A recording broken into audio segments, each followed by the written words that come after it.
your keyboard and be able to communicate well using the modern communication tools, which is mainly your internet.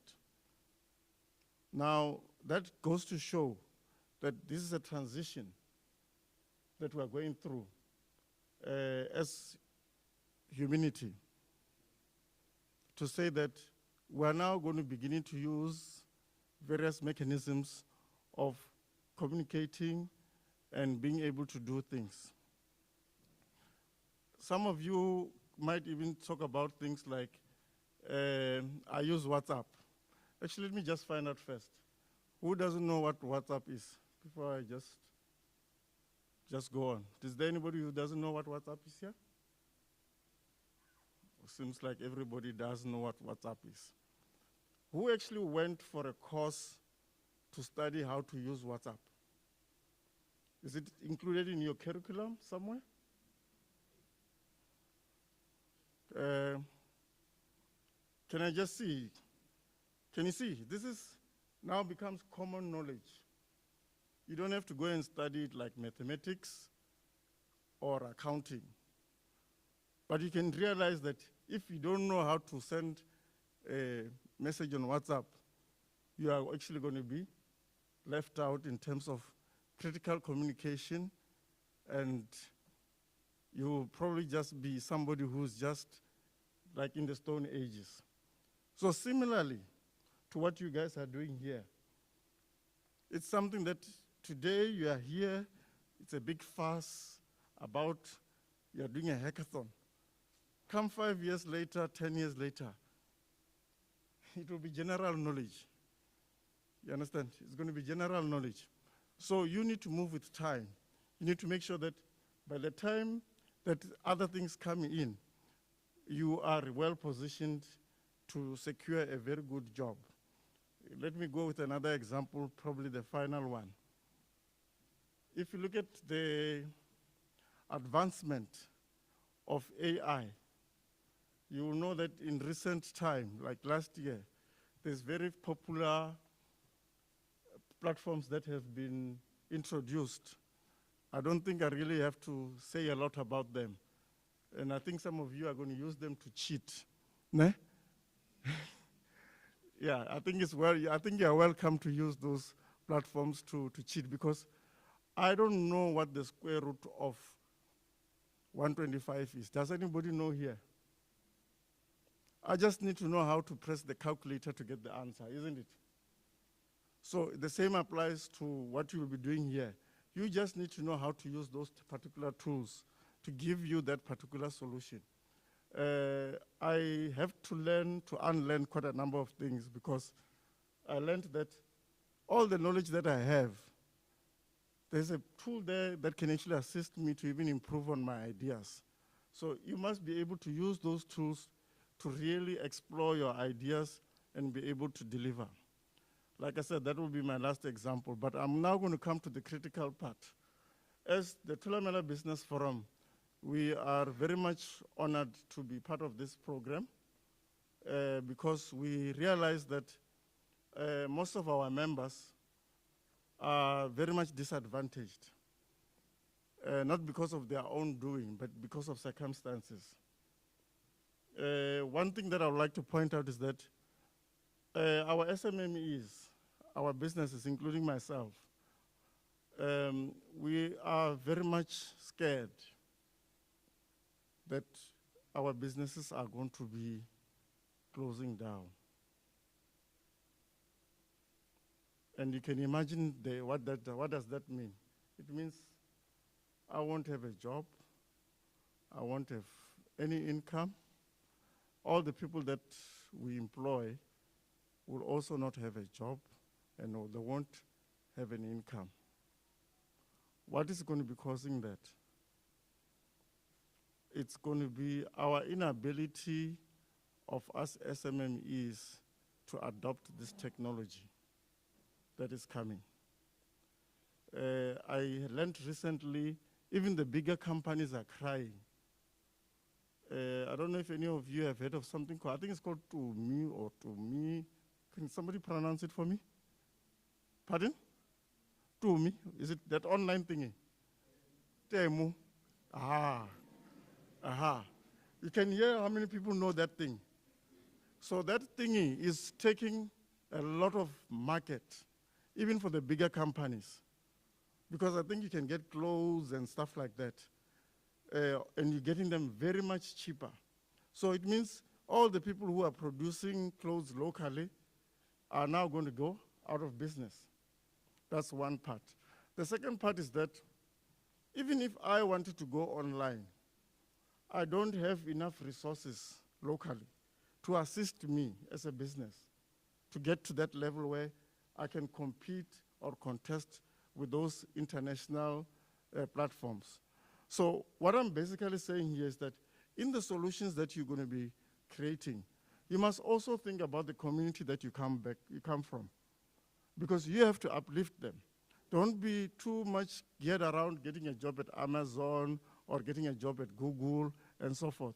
Because yes, they will employ you, but at the end of the day, you might not be doing yourself a favor because your brother, your sister, your cousin, your uncle, who's local, is not able to participate in that economy online. So you must also be looking at that area to say, how do you also help your community around you to be able to thrive in this particular environment? Of course, you are doing security, cybersecurity. People do a lot of, they lose a lot of information through spyware and the like. Your role could be just a simple situation of making sure that people in my WhatsApp group are able to know about this type of things, create solutions that people can easily adopt and to move forward and ensure that even when they do go online, they do create platforms that won't compromise their data in terms of stock, customers, and so forth. So without getting into too much detail and giving you more specifications, I would like to say thank you very much for coming through to this call, and we're looking forward to seeing exciting solutions, and we're wishing you the best. Even if you don't win at the end of the day, please, whatever idea that you had, stick to that idea, and as a team, as a group, use your online platforms to continue with the solution. Because I'm pretty sure that whatever you had in your mind, somehow, somewhere, it is actually required. So it will be of importance for you to look into that. With those few words, I'd like to thank you for being here. Thank you.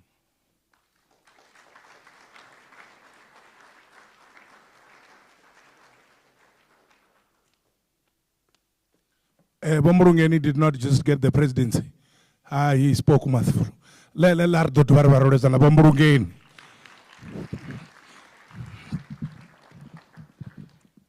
right. There's a term now I use the other one for my car when the stickers are missing.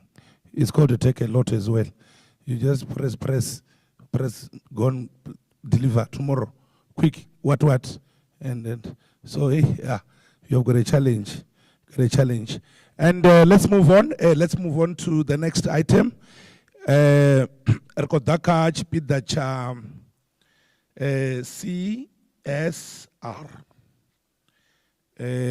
I'm not sure if colleagues would actually come together as a pair, or we will have one, but it's okay to it's okay to usher each other and assist each other. But on my program, nerufure ndibone bane ba reoneka program nabo hamba ngejane. So yeah, I know who is coming now. Karba Rezwanda, CSIR.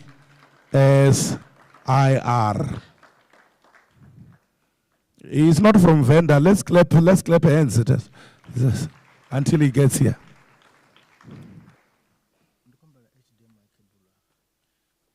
Can we have a HDMI cable? It's a cable that projects, I guess. I am not from that generation. All right, they'll be assisting you. In the meantime, my selector, as he's putting together the hackathon thing, because it's a hackathon, the HDMI Yeah, selector, just give us something.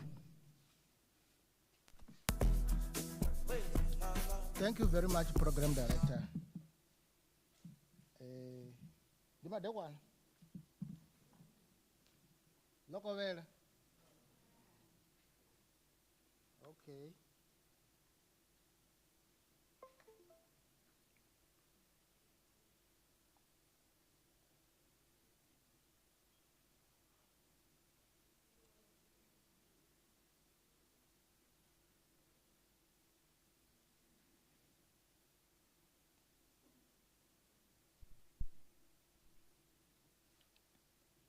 Okay.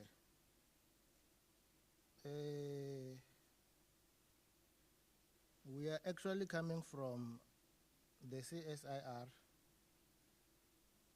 My colleague and myself will be giving a talk about what is CSIR and what is our view regarding the state of cybersecurity, especially in South Africa. I will just do a talk about an overview of the CSIR. My name is Norman Nerufule. So those who have heard about the CSIR, today you will know that the Council for Scientific and Industrial Research, abbreviated as the CSIR, is a leading scientific and technology research organization, which was established through the Act of Parliament on Friday, the 5th of October, 1945. The reason why it was established was to make sure that we conduct innovative research, we develop innovative and transformative technologies, we localize and diffuse technologies in order to accelerate socio-economic prosperity in this country.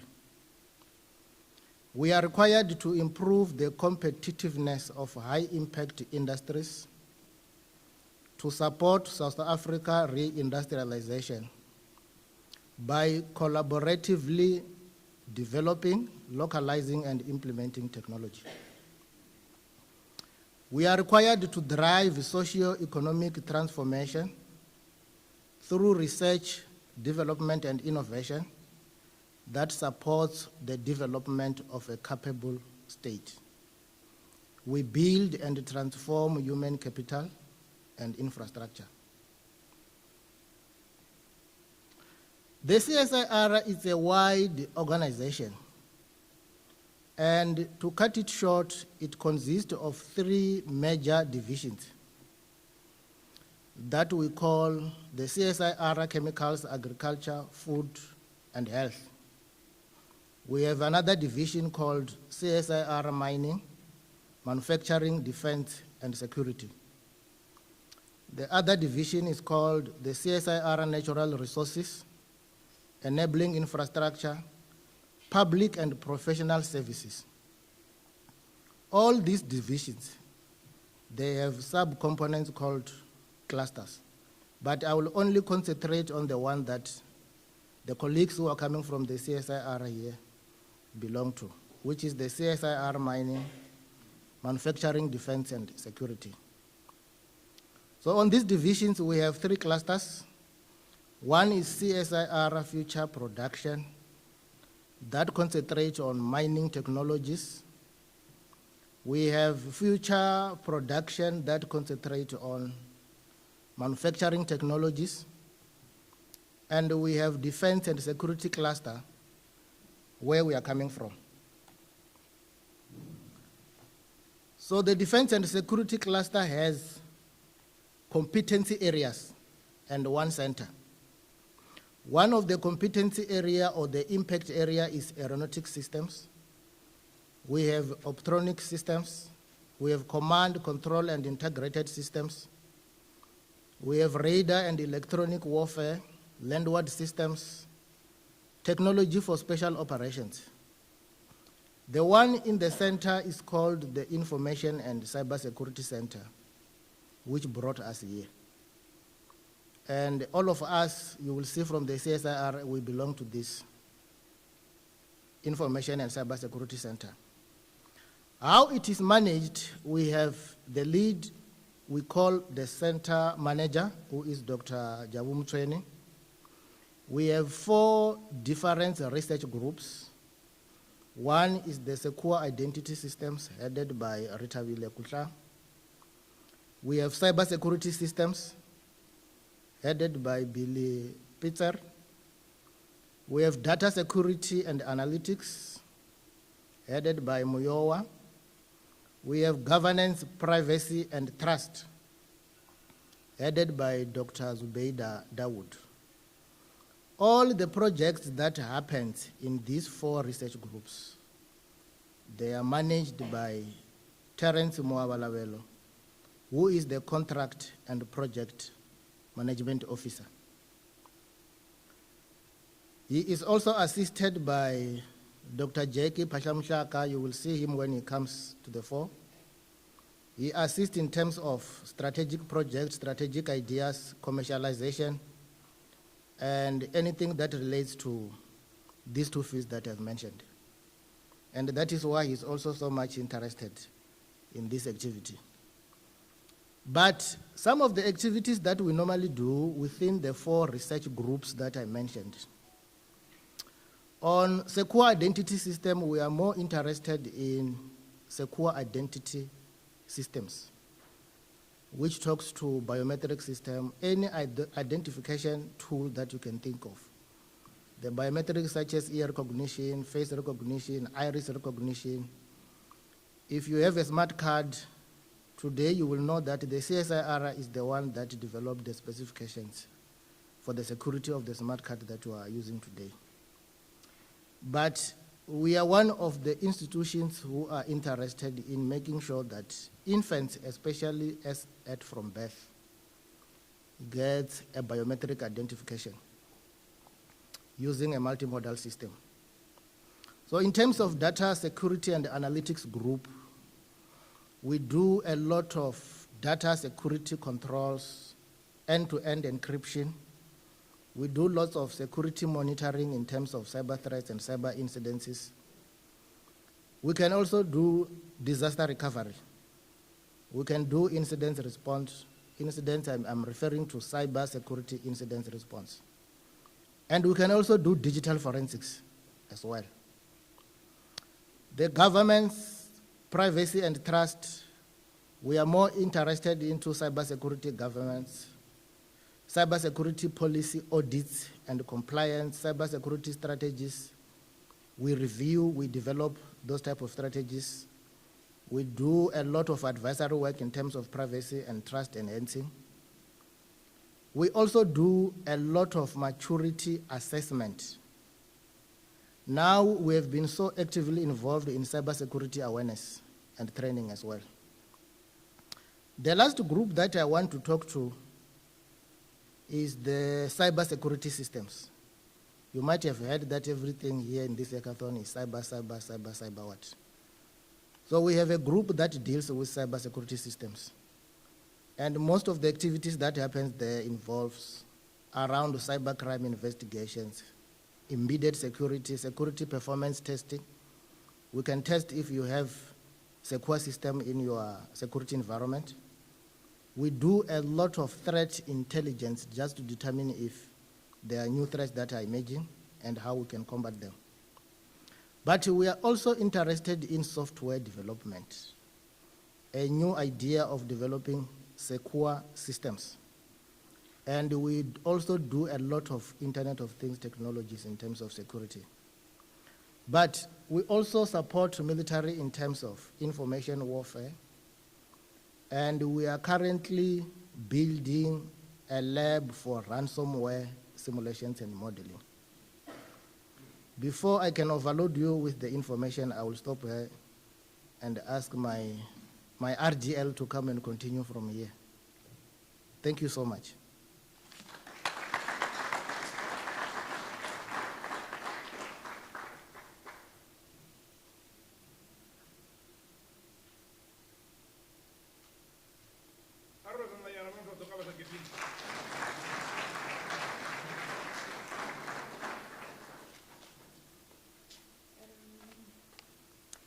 Good evening, colleagues. How are you?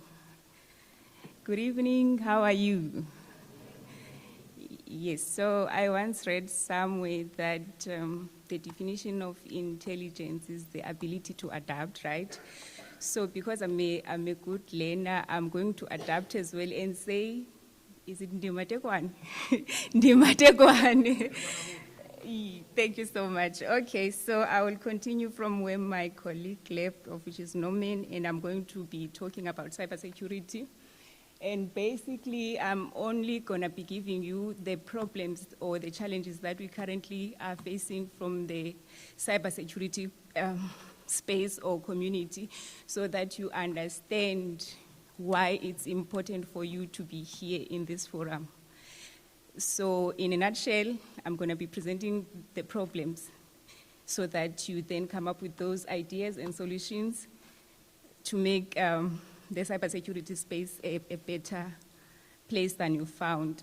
But I'm having a challenge. My battery is just about to die. I don't know if I can get a charger. Is the C-type? Yes, C-type. It should be here. Yes, these people are going to sleep here, so that there's C-type. It's coming, it's coming. Thank you. I don't know if I can continue. They're going to use the laptop to charge it.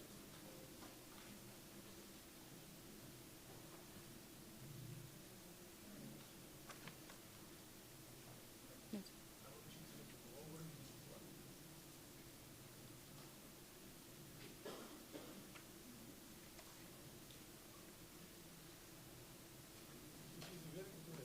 It's funny. Is it fun?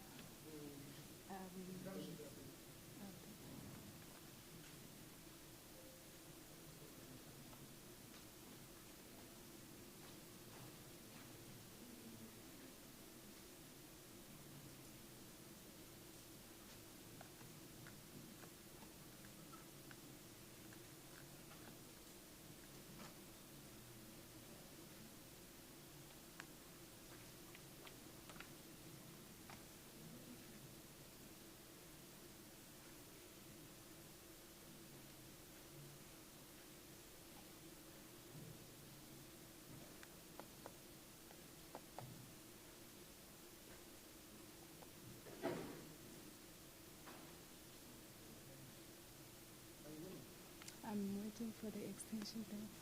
Oh, you just wanted to explain. Yeah. Okay, thanks.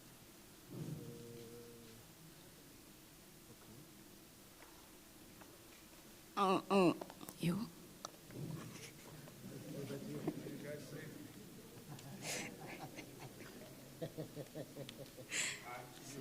Yes, that's fine. Can you charge? Can you charge?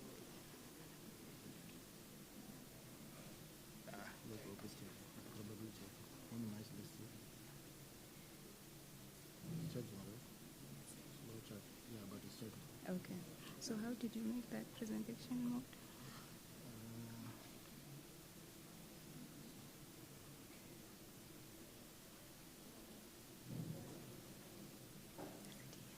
Where is it taking for it?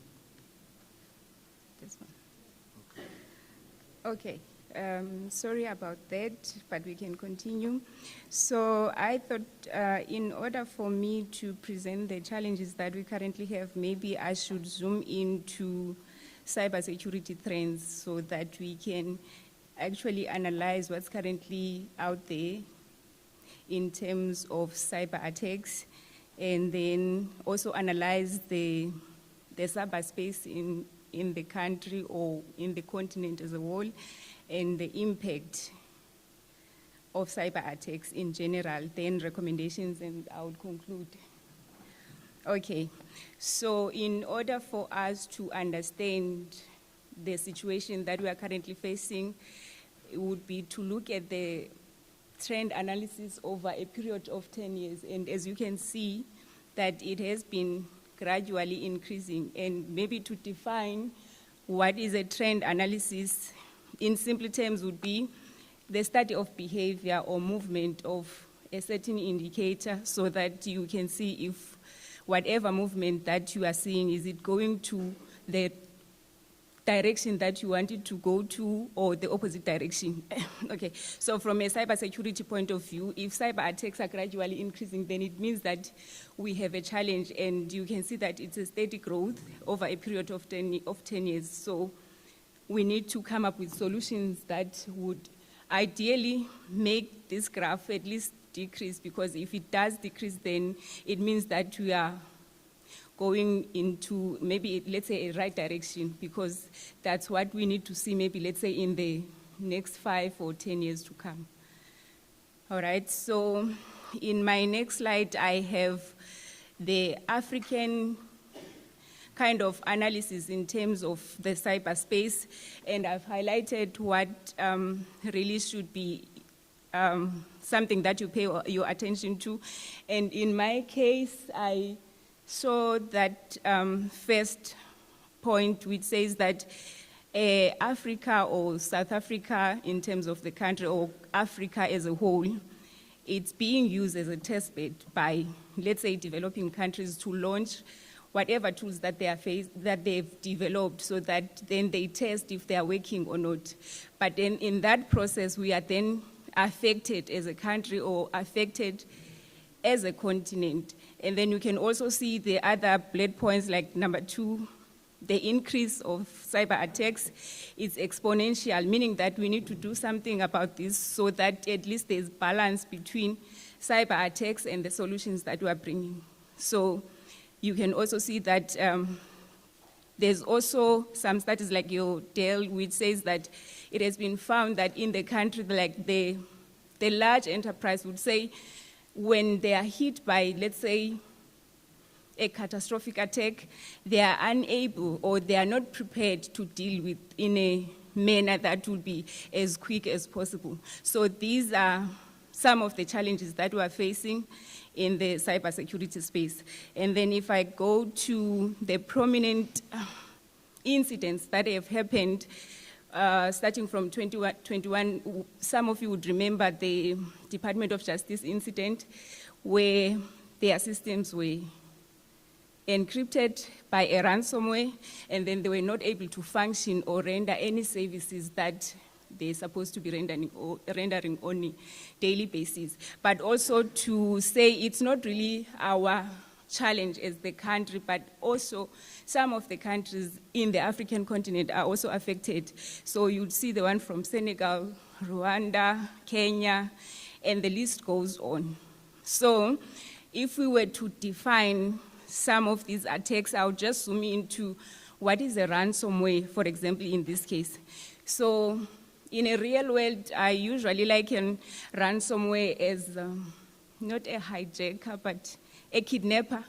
You're someone who holds you at hostage for something that belongs to you in order to gain, because you won't be able to function without that valuable item that they've taken from you until you pay ransom, or they give you an ultimatum. If you have a competitor, for example, it would be that they would sell your data to whoever is your competitor. So that's basically a ransomware. In this case, it encrypts your resources or your IT infrastructure or whatever data that is sensitive or at least valuable to you as an organization in order to function until you pay that ransom. So that's basically a ransomware in simple terms. And then, again, another bulletin that got published, I don't know the publisher, but in 2023, it was shown that we are actually mostly affected by ransomware as a country. It could be because there's no capability, or there is a capability, but there's limited capability in this space. Hence, it's one of the threats that are really, really keeping the country in its toes, okay? So, like I said, that a ransomware is basically an encryption of whatever resources that you have. So this is the study from Sophos, an antivirus software that's mainly used by enterprise or organizations to make sure that they prevent these threats. So they are indicating that from a global point of view, about 66% of the organizations that they have studied or interviewed, they've indicated that they have experienced at least one ransomware. And in the process of that ransomware, then the data for that organization was encrypted.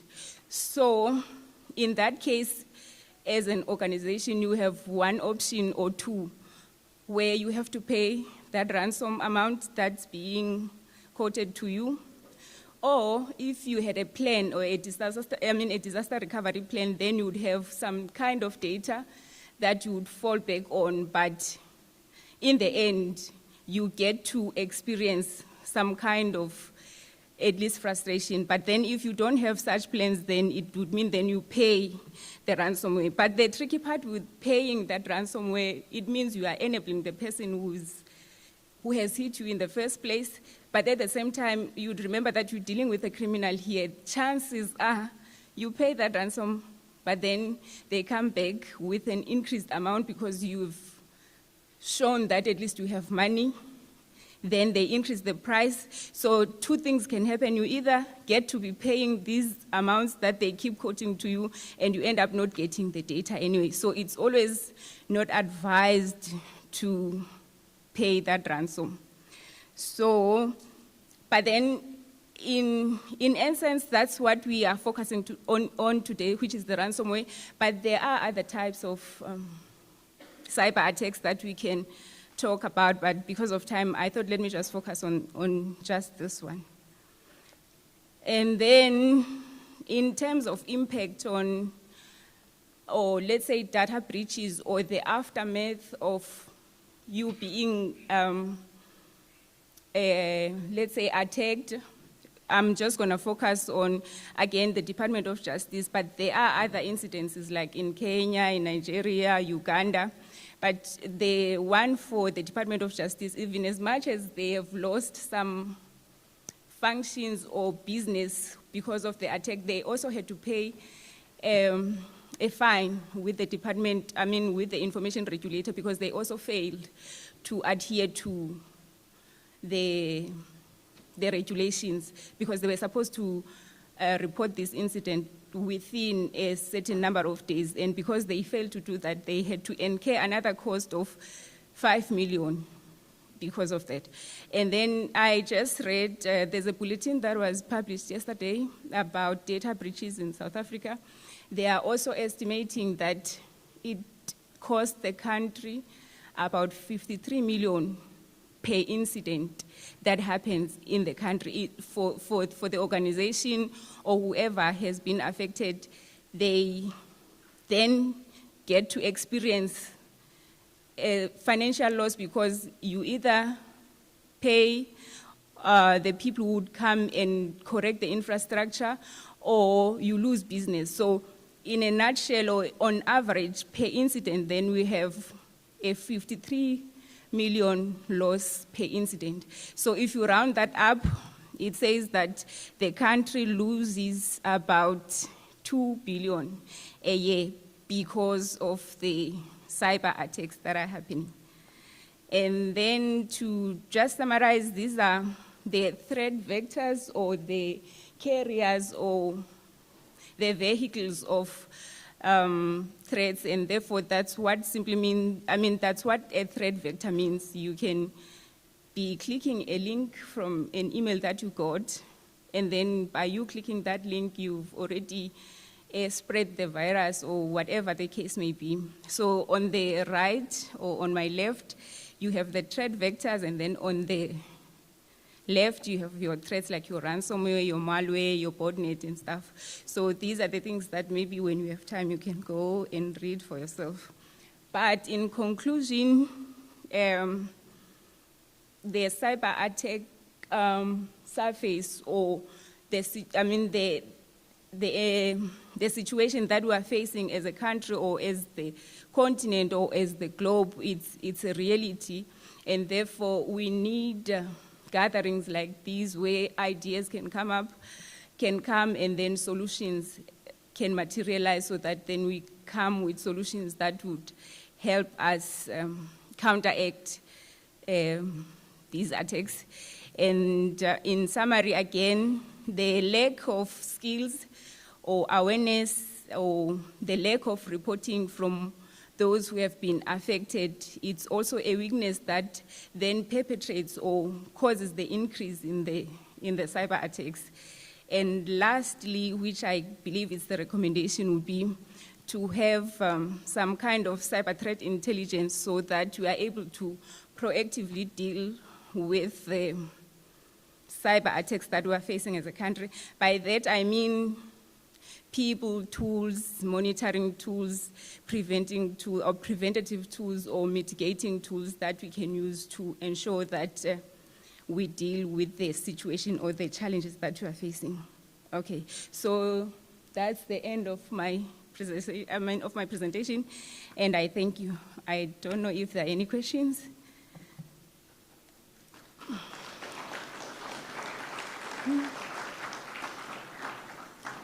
Okay, if there are no questions, then I will end it here, and thank you for gracing us.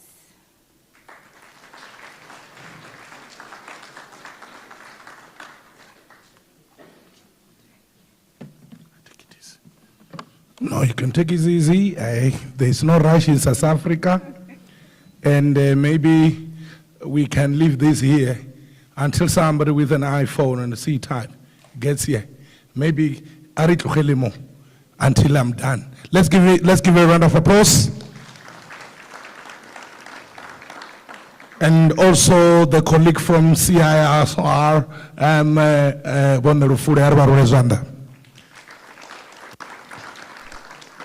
in that particular order. 2 billion South African rand, ZAR, it's lost due to cyber attacks. And my friend there with Mangrasi, my friend there, okay.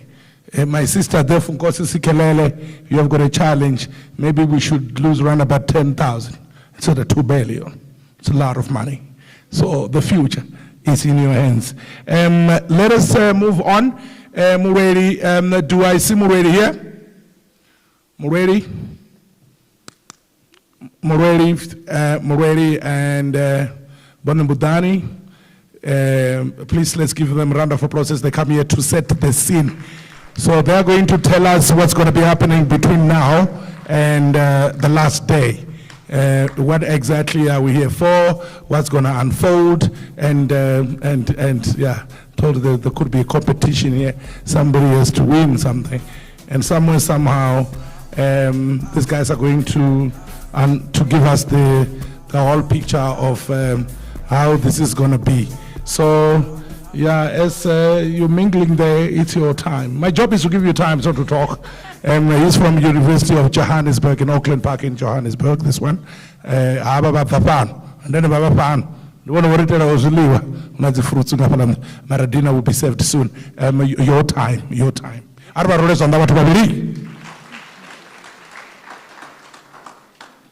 My role is just to introduce our esteemed guests from the Center for Emerging Researchers.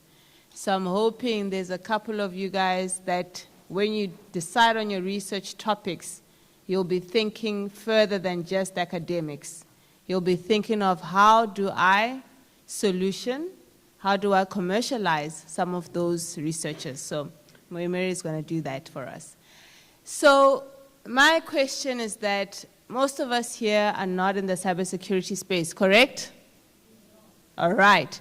So far, are you almost there? Are you getting it? You're getting it, right? But you've got 36 hours to hack together.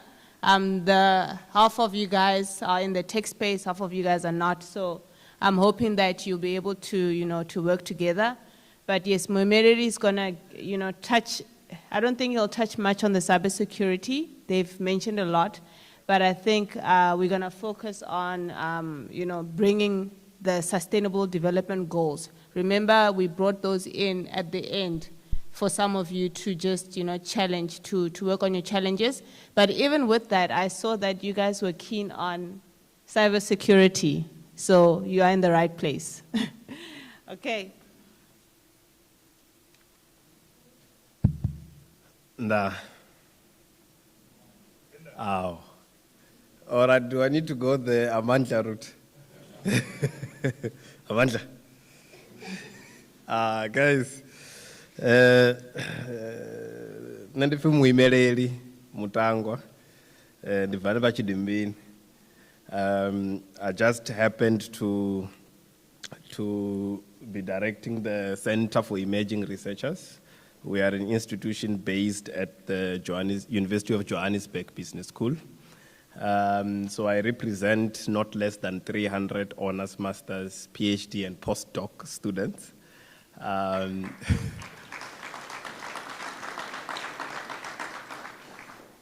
And we do quite a number of things.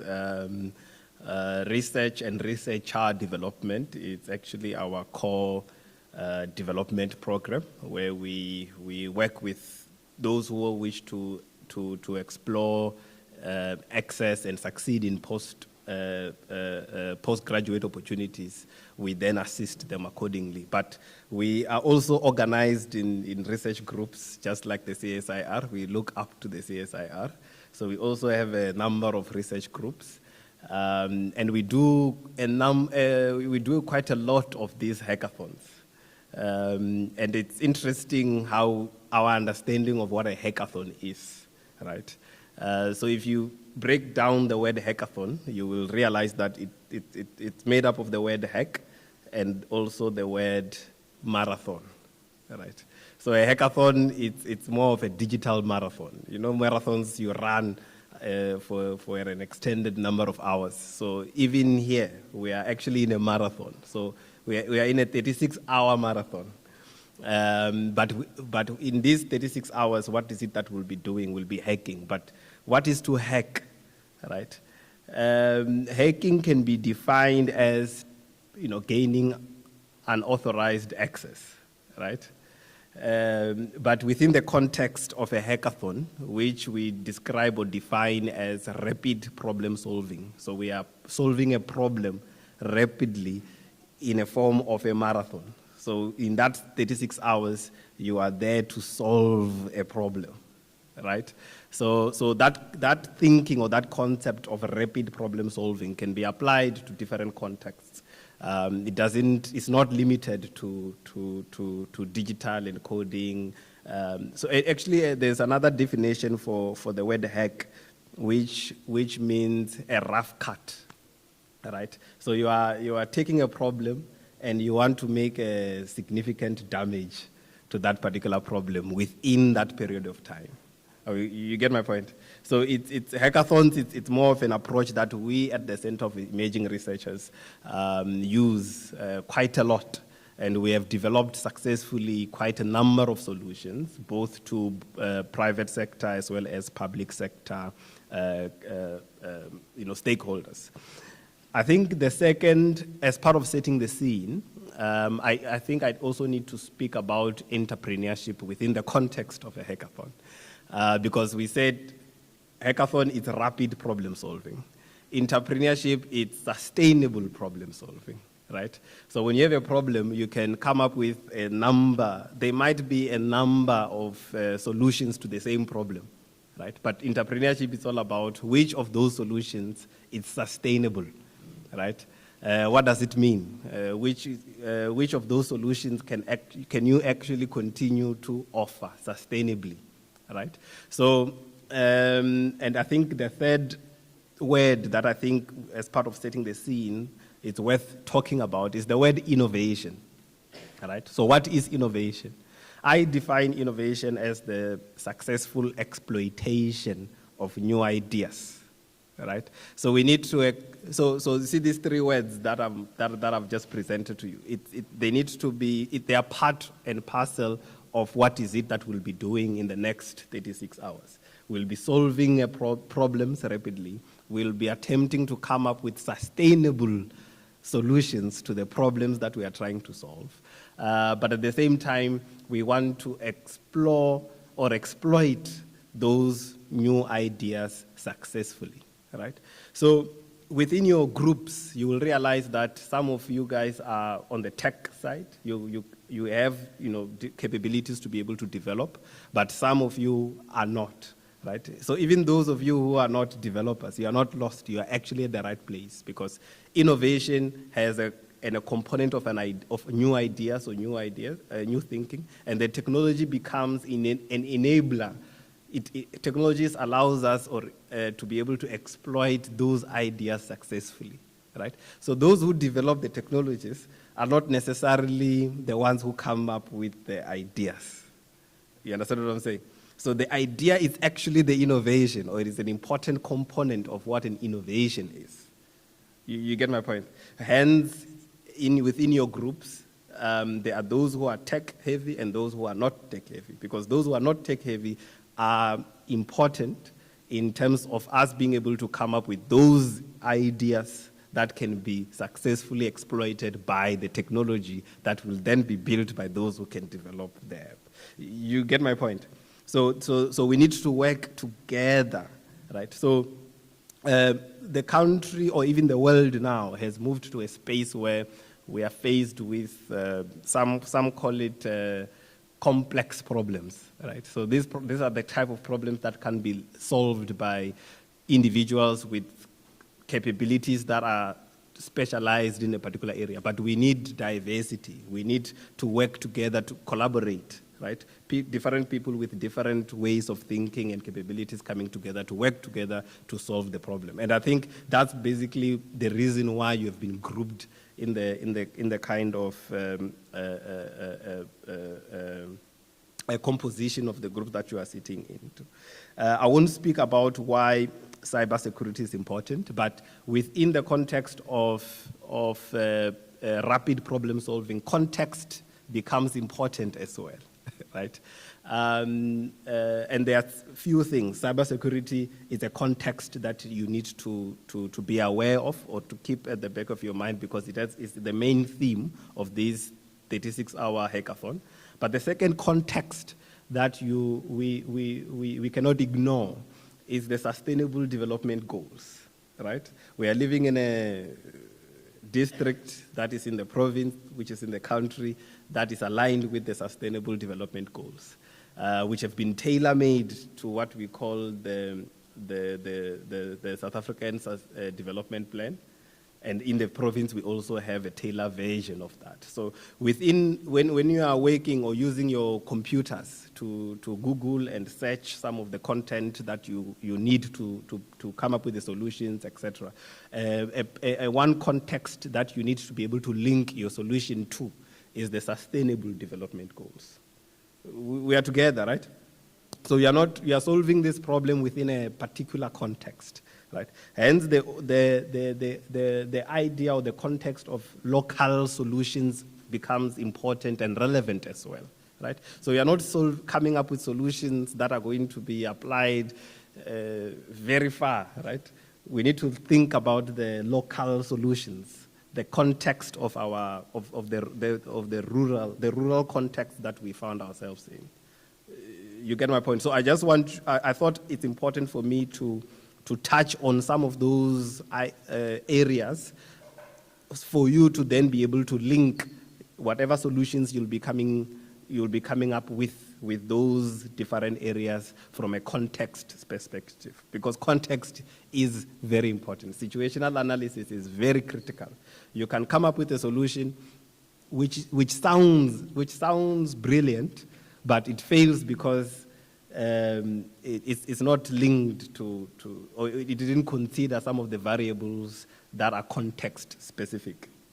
You get my point? A solution can work in a different country, but you apply it here, it fails. Why? Because you didn't take into consideration some of those variables that are context specific, right?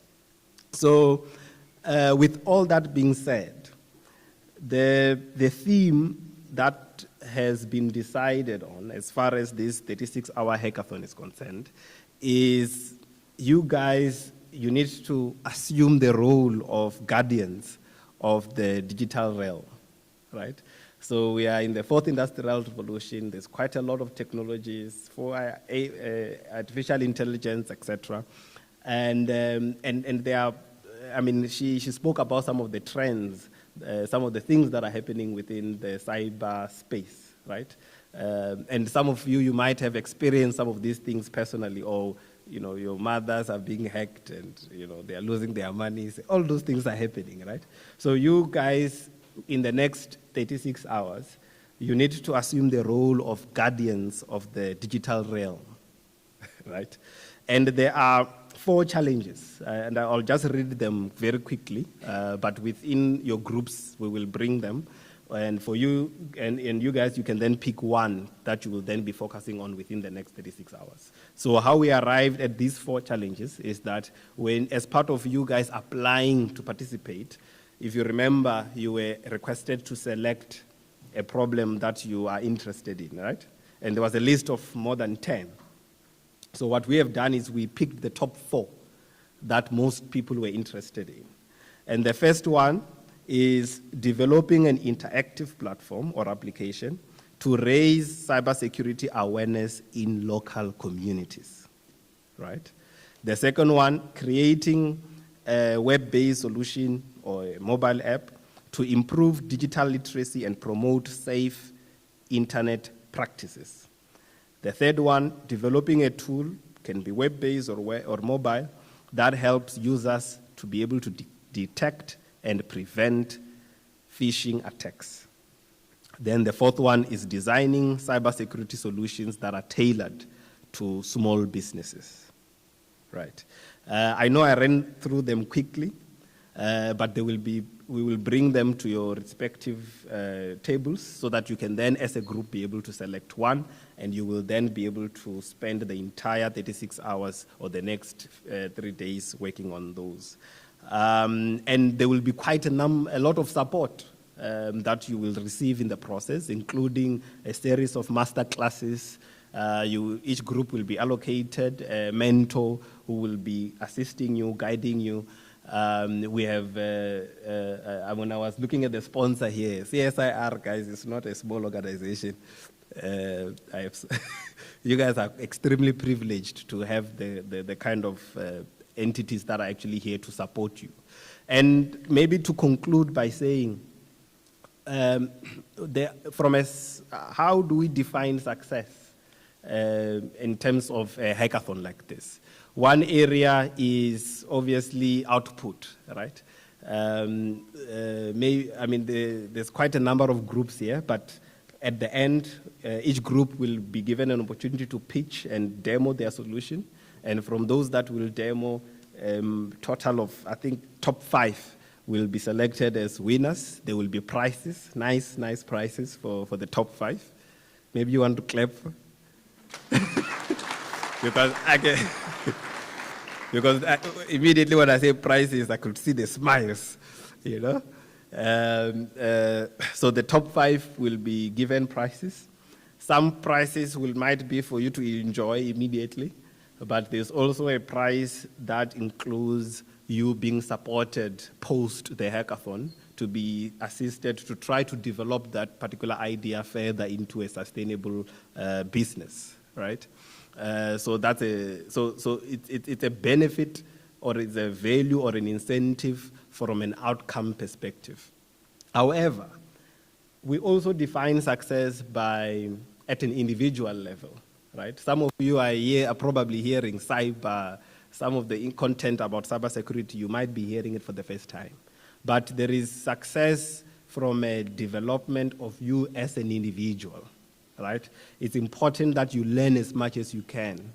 From the master classes that will be facilitated here, there are frameworks that are useful beyond, even outside of cybersecurity, such as design thinking. Design thinking is a powerful framework that if you understand it, you can apply it beyond a cybersecurity context. But even if you think about starting a business you have other business ideas, etc., the information, the kind of content that you will be getting here will be useful even beyond that, right? So try to learn as much as you can, right? Have a separate notebook to capture some of the key lessons, because even if you are not part of the top 5, but there will be that information, those skills that you would have learned, that content that you would have learned will be extremely useful or beneficial to you as an individual beyond this particular hackathon. So that's very important. I'm going to end here. I think I've done my part in terms of setting the scene, and then I'll request our MC who didn't pronounce my name properly to come back. My name is Buibele MC. Thank you very much. Amanda. He says his name is a representative. He is Muimeleli. Mara Muimeleli and Mureli. They are both very formidable names. Muimeleli is from University of Johannesburg, Business School. He is directing postdoc, and postdoc. I'm always on the foot. I think the director left with my program. But let me check my iPhone 15 Pro Max if I've got one program here. I'm checking. It's its name, you know. We must call Muimeleli. Was like, you didn't pronounce my name well. So I must call it by its name. Let me unlock it. I'm very fast and get to the WhatsApp technology, and it's my friend. Show me right there. Oh, it's not coming out. Okay. Oh, we are going to closure. Going to closure. I don't have the other speaker, so you are safe.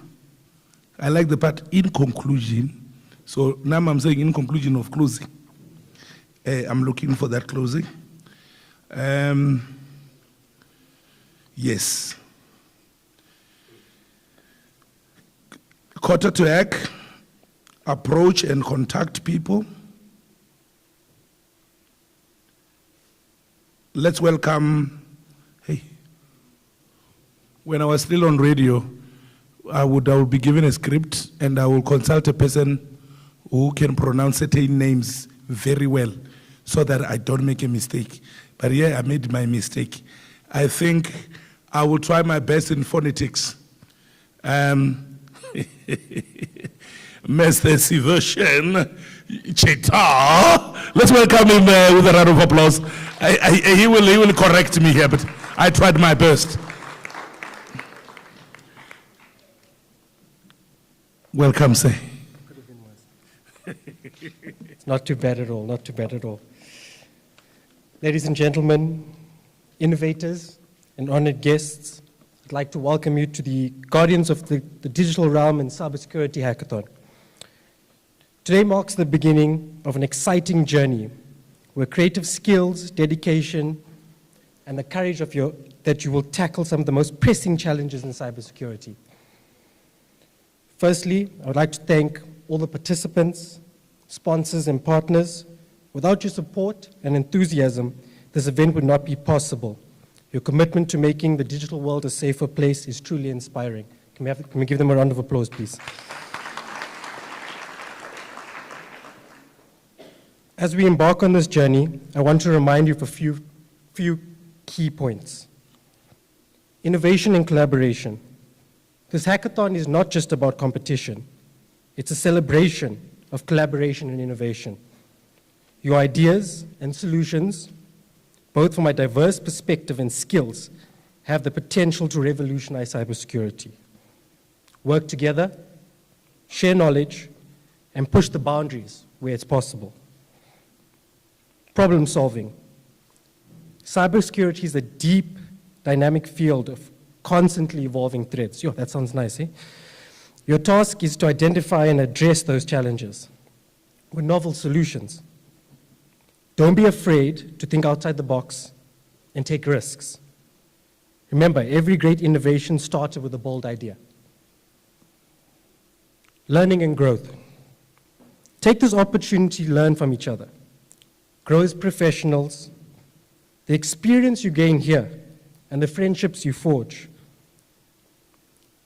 and the knowledge you acquire will be assets to your career. Enjoy the journey.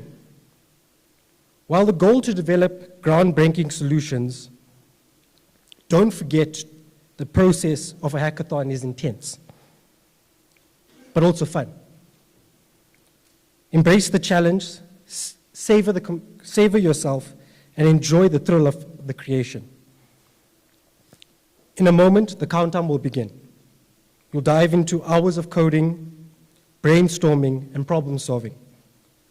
Remember, the hackathon is not just the beginning, it's the solution you create today that could be the cybersecurity innovation of tomorrow.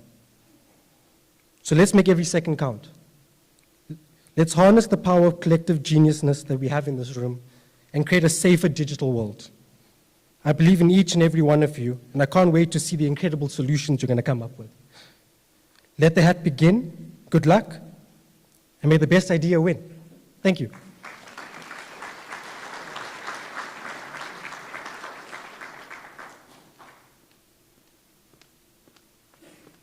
May the best idea win.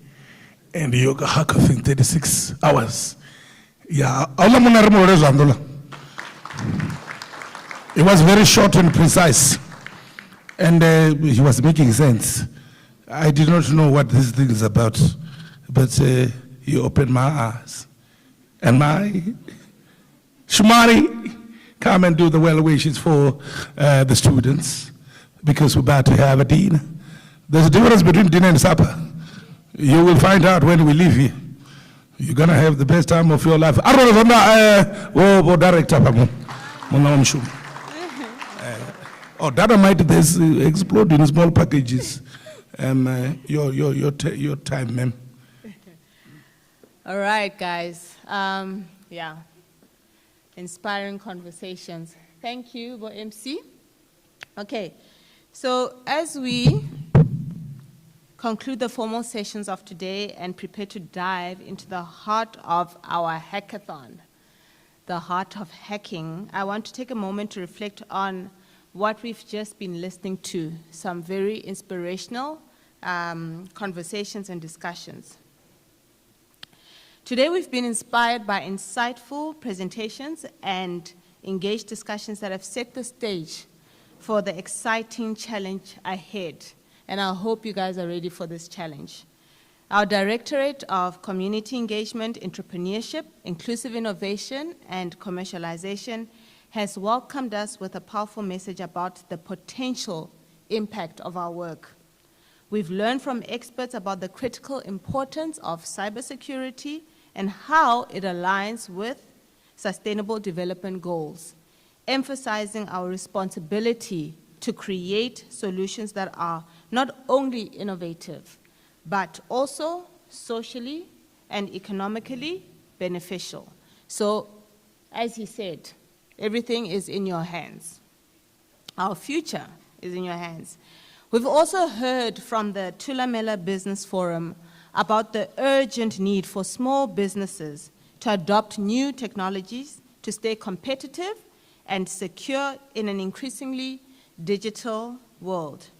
Their insights have highlighted the real-world implications of the solutions you guys will be developing, underscoring the importance of your work in making a tangible difference in this community and beyond. Now it's your time to shine. As you embark on this hacking phase, remember that innovation comes from the most unexpected places. And as we go through the master classes, you will also learn how to ideate. And no idea is not worthy. Okay, so don't be afraid to think outside the box, challenge conventional wisdom, and push the boundaries of what you think is possible. Collaborate with each other, share ideas, and learn from one another. The next 2 days are not just about coding, programming. We heard Siveshin just telling us that you need to build bonds as well. But you'll be creating, innovating, and transforming these ideas into reality because, guys, we really want to commercialize at least 5 of your ideas, and take them to greater heights. So take this opportunity to experiment. Don't be scared. Fail fast and iterate. Because once you fail fast, you pick yourself up and then, you continue working. Each obstacle you encounter will be a stepping stone towards a breakthrough. And trust me, you guys, by the end of the master classes, they're going to be breakthroughs. So I wish each one of you the best of luck as you begin your hacking journey. May your creativity flow, may you collaborate and thrive, and let your solutions inspire us. Let's make this hackathon a really remarkable experience, and hoping that you'd want more of this in future. And maybe make it an annual one in the tech world. More women in tech, right? And we've got our men in tech who are our allies. Okay, so I wish you guys all the best of luck.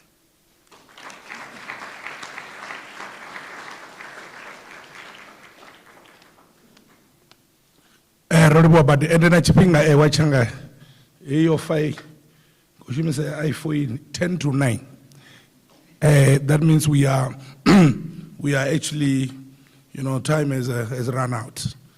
I've got a message before I tell you the message. Thank you very much for listening to my stupid English, my stupid character, Happy. You have been the best audience, and you behaved very well. And for me, enjoy yourself. Teamwork works. Because if I get the S on the works, but English is dead. So, and enjoy your best time in Venda if you're not from here. We Venda. We are very nice people, and enjoy yourself and make friends. You never know what comes out, and enjoy your journey of innovative ideas and stuff. From me and the University of Venda, because I work here, thank you very much for being the best audience. Now, eating part. There is Venda utumola baeni, arari babaeni bababiri utumola bawane. So that group there, our guest will go on the exit. On the left, on the right, there's a saving point. So they will go serve first and come back and sit where they are seated. And the rest of us, somebody will come and pick us up from the table. And in that particular order, dinner itself. Thank you very much, my selector.